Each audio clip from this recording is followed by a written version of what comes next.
All right, Coach. Just first of all, just your overall assessment on that performance.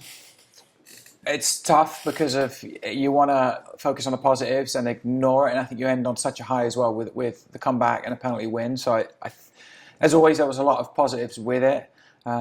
Disappointing of what we showed in the first half because we wasn't asked. The guys at halftime knew that and the way they worked through it.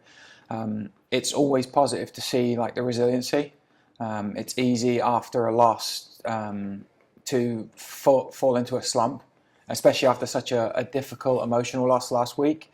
So to be down and up against it, against a very good team who were trying to kill the clock and finding ways to create chances, be dominant and really nullify them. I mean, when you look at the quality of some of the number, like the data, it very, very much different in between the two. So I think our challenge going forward is, if that's who we are in the second half, we have to show that all the time. Tactically, was it what you were expecting going into it, or were there some other challenges? No, they changed to a back three. So usually they may drop into a three in the build-up, and we were prepared for that. But they started that way. You'd have to ask them why, possibly because of how we pressed. It felt they could advance it. A big part of them was using their centre-backs to play into midfield, and I think maybe that three gave them different angles to do it. I mean, we definitely saw different angles for it in the first half. I think in terms of our principles, we didn't get pressure on the ball at the right time, and the rest of the lines didn't quite react to what the front line was doing. So it was a lot of things off the page where we would like to be, and then they were clinical, right? They 3 times they break through, 3 times they score. That we know can happen in this league. Sometimes we can get fortunate and we get a wake-up call. This time it was goal after goal after goal. So we made some personnel adjustments and communicated how maybe to press things a little bit different, and then obviously we adjusted the formation towards the end to get a different player in. Did you have learned maybe anything new about your squad tonight? No, I don't think it's necessarily learnt new. I know how resilient these guys are. We've seen it before, like all through the season. I watch them every day. So I think, I wouldn't say learnt new. I think you always just get more information on players, the good, the bad, every time they play. So that I guess you will learn new things in that way. However, I think we know what guys can do, all of them when they're at a high level. So maybe it's finding ways to get us starting on that and not giving teams head starts, because we know that makes it difficult, especially in this league.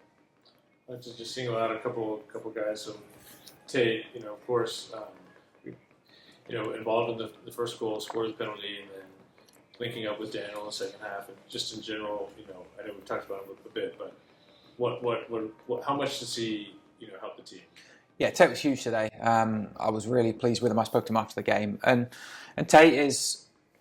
We know Tate was a big player for us 3 years ago or 4 years ago when he was here. We've seen what he can do in other teams, and coming back, we knew we could get that from him. I think our challenge is how we can be involved and impact more, and we saw why that was so important in the second half. So that is the Tate we know we've got, and that's the Tate that he can do. So I was really pleased to see him get the goal. Fantastic penalty as well at the end, and how he impacted the game in a positive manner, because that's something he wants to do. He wants to be that bigger player for us. He loves it here. He loves playing for the club, and loves playing that attacking football and getting on the ball. And he's a very dominant right back when he can be. So I'm really pleased for him.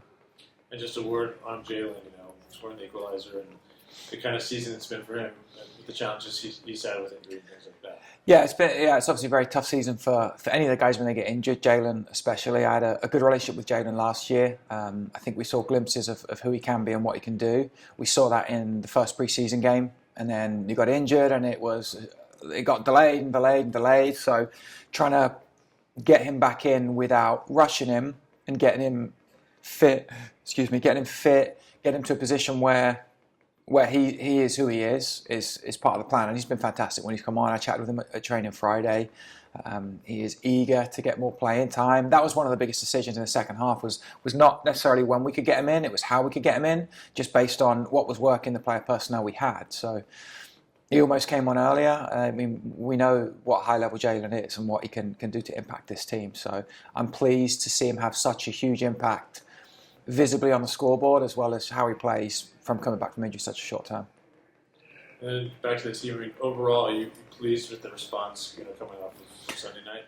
Yeah, very pleased with the response. I said to the guys the last hour from the second they walked in the locker room at half time to how they played, the second half and the penalties of how they adapted. There was a lot of easy ways for us to give up and quit and point fingers and blame.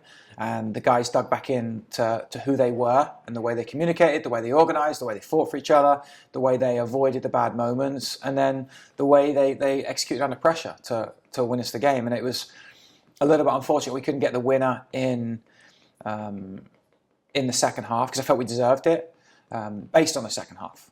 And I think that's sometimes you have to just go with how the game ends to say whether you deserve it or not. So I was pleased, but at some point we have to be that from the very start, and that's going to continue to be a turning point for us. And lastly, if I may, just an early preview, and I appreciate we just finished this game, but next weekend at New York Red Bulls 2, what kind of challenge are you expecting there?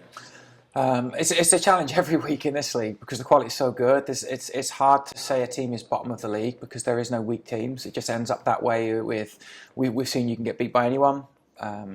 So at the top is very strong. The bottom is very strong. We've seen them be dominant in certain situations. I know that they have been behind us in terms of games for a while. So I'm sure in the back of their mind, or maybe at the front of their mind, is that when we get equal on points, we are that number one team. So I'm sure they've got something to prove.